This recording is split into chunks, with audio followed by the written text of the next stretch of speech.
Chaque semaine, Amélie et Benoît retrouvent leurs clients à l'occasion d'une vente directe à l'exploitation. Dans les bacs aujourd'hui, des radis, des carottes ou encore des poireaux.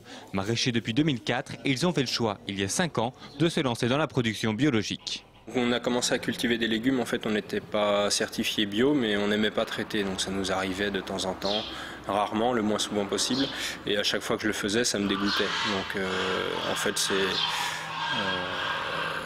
à force de cultiver, voilà, c'était à contre-cœur, donc à force de cultiver sans traitement, on s'est rendu compte que finalement on était très proche du mode de production biologique et qu'il y avait pas un gros effort pour franchir le cap. Ça s'est fait tout doucement en fait. La certification a été obtenue en 2008, mais la logique de production ne s'est pas arrêtée aux légumes.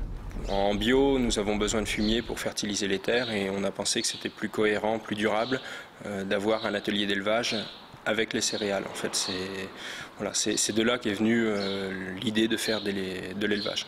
Pour avoir des pâtures, une bonne rotation, nous pensons que c'est plus durable. L'exploitation compte donc des poules, des moutons ou encore des cochons, une manière également de diversifier les produits. Nous, on ne met pas les œufs dans le même panier. Voilà, si on rate quelque chose, autre chose va rattraper. Voilà, c'est comme on prend un risque aussi, le fait de passer tout brutalement en bio, les rendements ne sont pas forcément tous les ans au rendez-vous, ça permet justement de lisser un peu les fluctuations des rendements et des cours du blé. 2 employés travaillent à plein temps sur l'exploitation. La production de légumes est commune avec un autre maraîcher. Mais pour ce jeune couple, le fait de se lancer dans la production biologique ne touche pas que l'aspect professionnel. Disons qu'on fait tout, c'est-à-dire on construit, on doit déjà produire, il y a déjà des choses en route, donc il faut aussi il faut aussi que ça tourne pour des revenus, quoi. Et en même temps on construit. Là, mon mari cet hiver il a construit la yourte pour les moutons. Et la production est plus difficile, mais c'est vrai que la clientèle est au rendez-vous et satisfaite, donc ça nous aide à tenir en fait.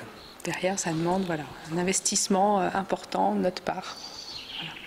On ne compte pas les heures. Voilà. C'est un investissement vraiment plein.